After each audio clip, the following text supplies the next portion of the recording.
बिस्मिल्लाहिर्रहमानिर्रहीम, अस्सलाम वालेकुम। एक नए व्लॉग के साथ सुहेल रशीद आपसे मुखातिब।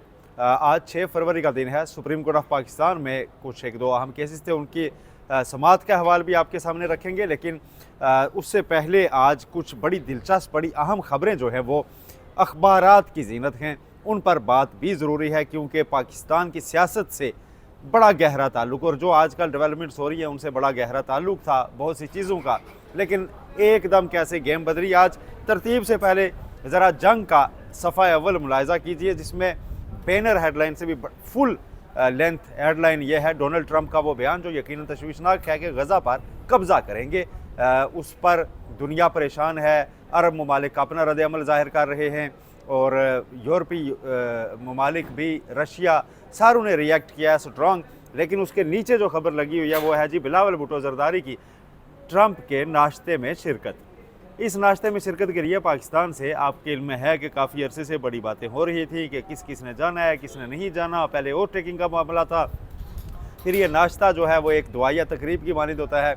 वहाँ पर शिरकत के लिए डेफिनेटली बाकायदा एफर्ट्स की गई, बिलावल भुट्टो ज़रदारी वहाँ पहुँचे। लेकिन आप ज़रा देखिए कि टाइमिंग कैसे गलत हो गई कि एक ऐसे वक्त पे वो उनके नाश्ते में शिरकत कर बैठे हैं जब डोनाल्ड ट्रंप पूरी उम्मत मुसलमा के लिए एक काबिल मज़म्मत शख्सियत बन चुके हैं। एक दिन में ही जब उन्होंने एक स्टेटमेंट जारी किया है कि गज़ा पर हम कब्ज़ा करेंगे, कभी वो कहते हैं गज़ा से फ़लस्तीनियों को निकाल के कहीं और आबाद करेंगे, और अब तो वो बज़ौर ताकत वहाँ पर कब्ज़े का डायरेक्ट धमकी दे चुके हैं, जिस पर अगरचे वाइट हाउस का सफाइयाँ देने का अमल भी जारी है कि वो उन्होंने लिमिटेड टाइम के लिए किस तरह की बात की है, कोई फ़ौज भेजने का फ़ैसला नहीं हुआ, सारी चीज़ें। लेकिन एक ऐसा बयान अमरीकी सदर की जानिब से आना यकीनन उसके लिए, उस पर एक इसतराब पूरी उम्मत मुस्लिमा में, पूरी दुनिया में पाया जा रहा है कि ये किस तरह की स्टेटमेंट है, कैसा गैर जिम्मेदाराना रवैया है यह कि अब अमेरिका इस तरह की चीज़ें करेगा, और इसका डायरेक्ट असर कसीर अडयाला से भी बनता है। पाकिस्तान तहरीक इंसाफ के वो लोग जो ये समझते थे कि डोनाल्ड ट्रंप के आने के बाद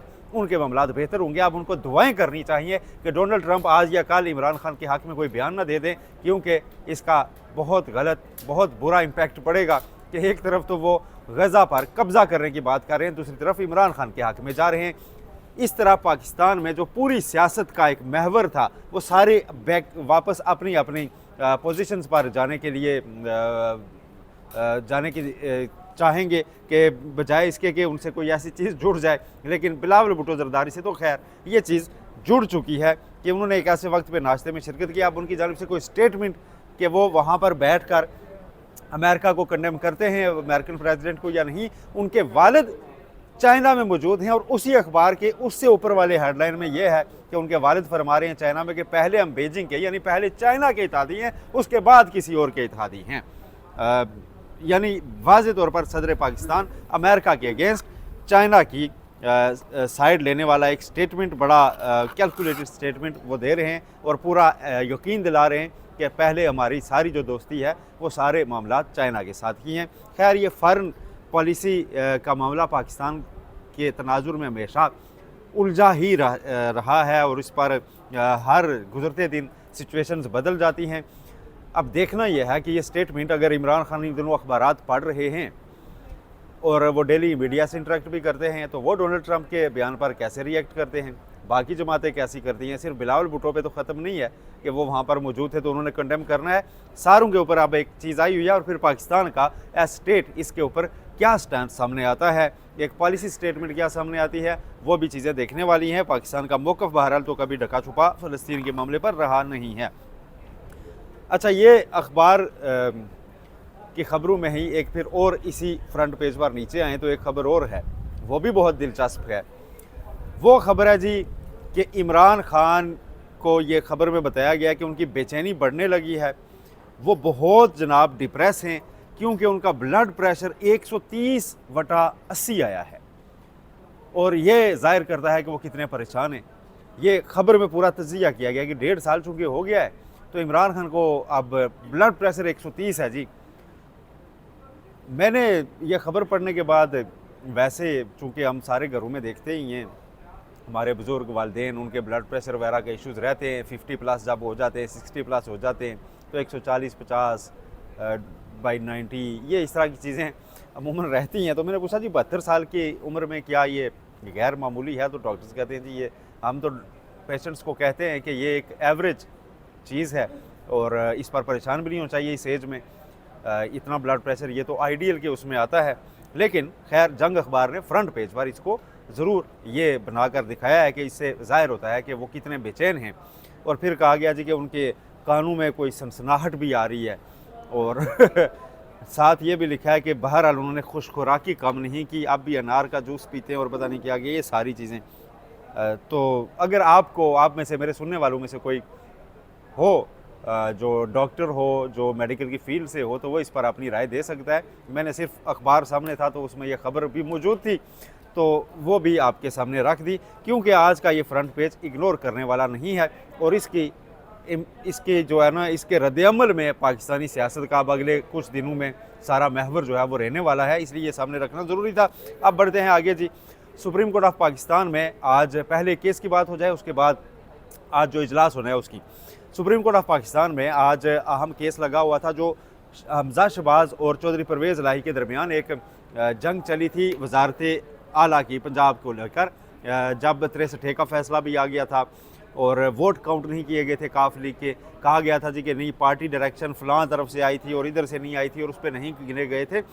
उसको वोट काउंट ना होने को हमजा शहबाज शरीफ ने चैलेंज किया था। तब बज़ाहिर तो मामला गैर मौसर हो चुका है, लेकिन इसको निपटाया नहीं जा रहा। इसमें पहले भी नोटिस जारी किया गया था चौधरी परवेज़ इलाही को, और अब फिर एक बार चौधरी परवेज़ इलाही को दोबारा नोटिस जारी किया गया, क्योंकि आज जब आईनी बेंच में इसकी समाअत हुई तो समाअत के दौरान अदालती अमले ने बताया कि चौधरी परवेज़ इलाही को जो नोटिस जारी किया गया था उसकी तामील नहीं हो सकी, यानी वो उनके पते पर डिलीवर नहीं हो सका। इस पर अदालत ने कहा कि इसको दोबारा भेज दें, लेकिन क्या इस केस में कुछ रहता भी है या नहीं। तो हमजा शहबाज के जो वकील थे उनकी जानिब से ये कहा गया जी कि वो जो फैसला था वोट ना गिनने का, वो अब भी इन फील्ड है। 63 का अगरचे उसमें इतलाक़ हुआ था, तो जस्टिस मोहम्मद अली मज़हर ने ये रिमार्क्स दिए कि अब 63 मामला तो ख़त्म हो चुका, तो ये तो गैर मौसर हो जाना चाहिए, लेकिन दूसरे फरीक को ज़ाहिर है सुनना ज़रूरी है, इसलिए चौधरी परवेज़ इलाही को इसमें नोटिस जारी कर दिए गए हैं। फिर एक दरख्वास्त लगी थी जी बावलपुर में, वो स्टूडेंट्स को ब्लैकमेल कर रहे हैं कि कोई इस तरह की वीडियोज़ का मामला था, उस पर जुल्फ़िकार भुट्टो दरख्वास्त गुजार वकील हैं, उन्होंने उनकी दरख्वास्त को नाकाबिल समाअत करार दिया गया है और अदालत ने कहा कि हम इस मामले में इंटरवीन इस तरह नहीं कर सकते। दरख्वास्त गुजार कह रहे थे जी कि जो कानून है मुतलका उसमें अमेंडमेंट करवाई जाए, तो अदालत ने कहा कि हम पार्लियामेंट को ऐसी कोई डायरेक्शन नहीं दे सकते और वो दरख्वास्त नाकाबिल समाअत करार देकर खारिज कर दी गई है। अब आज सारी नज़रें सुप्रीम कोर्ट ऑफ पाकिस्तान में दिन 2 बजे होने वाले इजलास पर हैं, जो जुडिशल कमीशन ऑफ पाकिस्तान का इजलास है। जुडिशल कमीशन ऑफ पाकिस्तान के इजलास में लाहौर हाई कोर्ट में 10 एडिशनल जजेस को अपॉइंट करने का एजेंडा है, लेकिन 10 से ज़्यादा भी हो सकते हैं, क्योंकि पेशावर हाई कोर्ट के मामले में यही हुआ था कि 9 को अपॉइंट करना था, 10 हो गए थे। और मुतलका हाई कोर्ट की चीफ जस्टिस अगर कह दें कि जी ये ज़्यादा जजेस चाहिए तो ज़्यादा फिर लगा दिए जाते हैं। इसमें 49 नाम मुख्तलिफ नामजदगियाँ जो है वो मसूल हुई हैं कमीशन को, जिसमें 4 जजेस हैं और फिर 45 वकला हैं। इनके नामों पर गौर किया जाना है। उन वकला में कुछ अहम नाम भी हैं, कल भी आपके सामने रखे थे। ज़ुबैर खालिद है, मुस्लिम लीग नून की कानूनी टीम में उनका नाम शामिल रहा है। जावेद इकबाल वैंस हैं जो इस वक्त अटॉर्नी जनरल ऑफिस में मौजूद हैं और यूसुफ रज़ा गिलानी के वकील रह चुके हैं। लेकिन जो ज़राए से चीज़ें सामने आ रही हैं कि ये सारे नाम फेवरेट की लिस्ट में नहीं हैं, अगरचे इनकी वाबस्तगियाँ जिस भी जमात के साथ जिधर से भी रही हूँ, और फेवरेट नाम जो हैं वो गैर मारूफ 10 नाम हैं। कोई इतने ज़्यादा आप आज शाम को जब सामने आए कि फ़ैसले कमीशन के, तो उसमें आपके सामने रख भी देंगे। 2 बजे के करीब ये इजलास होगा। बज़ाहिर एजेंडा सिर्फ इतना ही है, लेकिन इस्लामाबाद हाई कोर्ट के जो मामला चल रहे हैं उसके बाद एजेंडे पे कोई भी चीज़ आ सकती है।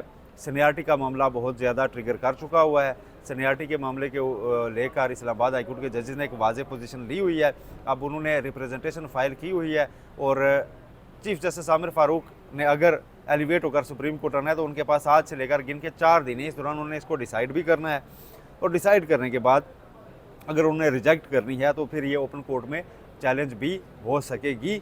आज के दिन इस्लामाबाद हाई कोर्ट से कोई और इस सिलसिले में अहम खबर भी आ सकती है। इन सारी चीज़ों से आपको अपडेट रखेंगे दूसरे व्लॉग में। और फिर अडयाला से अगर कोई खबर आती है वो भी आज वहाँ पर अभी कुछ ऐसे है कि कुछ मुलाकातें हों शायद, वो सारी चीज़ें आपको अपडेट करेंगे दूसरे व्लॉग में। अल्लाह हाफ़िज़।